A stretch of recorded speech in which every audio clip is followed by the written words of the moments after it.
Here's what happened in the Middle East this weekend and why it matters. Tensions are running at their highest point in years, and the pieces are moving on the board for a potential conflict that could have global consequences. The US just moved a big piece onto the board. About 3,500 Marines, part of a Marine Expeditionary Unit, or MEU, have arrived in the region aboard the USS Tripoli. That's a rapid response force built for amphibious assaults, air support, and quick ground operations if things escalate. This deployment comes as multiple reports indicate the Pentagon has been gaming out weeks-long ground operations inside Iran. It's crucial to understand this is contingency planning, not a decision to invade. But the existence of these plans has put Washington on edge. Lawmakers are already reacting, pressing the administration for clarity on objectives, legal authorities, and the ultimate red lines that would trigger such a drastic step. Iran's answer was blunt and immediate.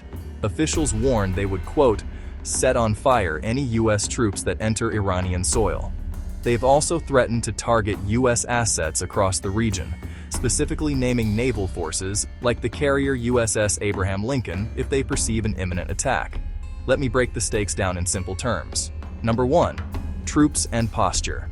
The Marine unit on the Tripoli is a self-contained, multi-purpose force. It slots into a wider U.S. buildup. Think 50,000 plus personnel already spread across the region. This MEU brings a specific toolkit. It has a ground combat element, typically an infantry battalion reinforced with tanks and artillery.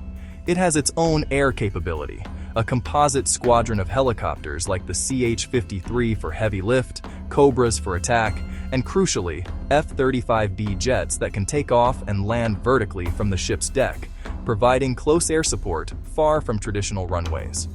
It has a logistics element to sustain itself for weeks. This is all part of a broader naval capability, including carrier strike groups and submarines. And it complements a robust special operations capability already in theater. Beyond the Marines, reports also point to elements of the 82nd Airborne's Global Response Force being placed on a shorter tether, ready for rapid deployment within hours.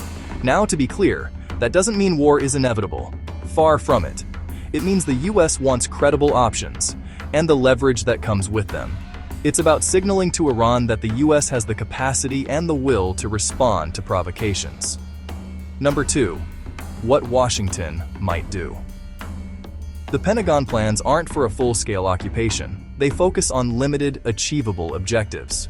This could mean securing sensitive sites inside Iran, like nuclear facilities, to prevent proliferation in a chaotic scenario. It could also mean disabling sensitive sites inside Iran, such as missile launch pads or command and control centers, to degrade their ability to strike US forces or allies. Any such operation would be governed by strict rules of engagement, or ROE, designed to minimize civilian casualties and prevent uncontrolled escalation. A primary mission would be controlling key choke points like the Strait of Hormuz, ensuring freedom of navigation. There's even chatter in strategic circles about seizing key terrain like Karg Island, which is a critical oil terminal, a drastic step that would only be considered if international shipping is directly and persistently threatened. Number 3. Why Hormuz matters so much. About a fifth of the world's total oil consumption and nearly a third of all seaborne traded oil flows through that narrow strait every single day. It is the world's most important energy choke point. Any disruption, or even the threat of one, has an immediate global impact. You feel it at the pump within weeks as gasoline prices rise. Industries feel it in their operating costs, from airlines to manufacturing to agriculture, as fuel and transportation expenses soar. And global financial markets go into panic mode. Uncertainty is poison for the economy. We're already seeing that volatility in oil futures on the mere threat of a closure. An actual disruption could trigger a global recession. Number 4. Iran's playbook. Iran knows it cannot win a conventional head-to-head war with the United States.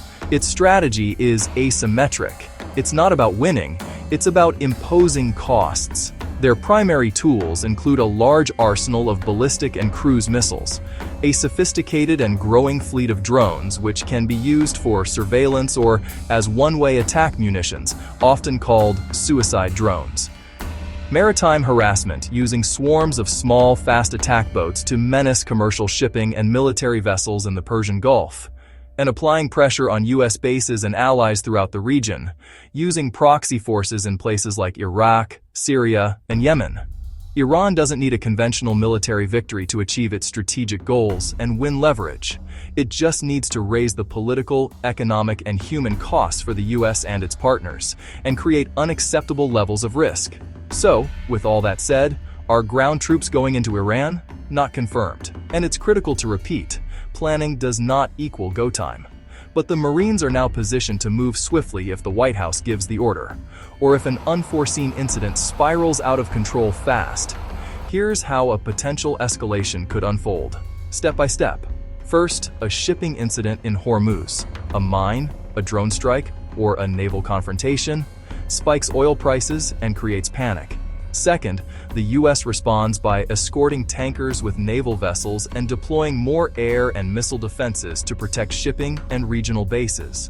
Third, a strike or a tragic miscalculation hits U.S. personnel. This is the critical tipping point. Fourth, in response, rapid response forces, like the Marines, conduct limited, punitive raids. The mission is to hit a specific target, secure intelligence or material, and leave. This is not an invasion, but there is another path. Here's how it could cool off. First, quiet, urgent back-channel talks, likely through intermediaries like Oman or Switzerland, clearly define red lines and de-conflict military movements. Second, a robust show of force, like naval escorts, successfully keeps the strait open without a direct military exchange, demonstrating resolve without firing a shot. Third, both sides publicly claim their deterrence was successful and quietly step back from the brink, allowing tensions to lower. The bottom line is this. This is a major escalation in military posture, not a declared invasion. The U.S. is signaling its readiness to act decisively. Iran is signaling its willingness to inflict significant pain if that readiness turns into boots on the ground. It's a dangerous phase of coercive diplomacy. The next 72 hours are critical. In this tense environment, small incidents, accidents, or miscalculations can set the trajectory toward a much wider conflict. So here is what to watch for in the coming days. First, any attempt by Iran to harass, seize, or close the Strait of Hormuz. This would be a major trigger. Second, any sudden, unannounced deployments of airborne units like the 82nd Airborne. That would signal a decision has been made to shorten response times further. Third, and most importantly, any rocket or drone attacks on U.S. bases, diplomatic facilities, or naval assets like carriers. And fourth, watch the markets. Major oil price spikes or announcements of emergency shipping measures by global insurers will tell you the commercial world is bracing for impact. This is a fast-moving story. I'll keep this tight and factual as updates land. If you want fast, no-drama breakdowns that actually explain the stakes and cut through the noise, tap subscribe and turn on notifications. Like this video and share this with someone who needs the context to understand what's happening. Stay sharp, stay skeptical, and I'll see you in the next update.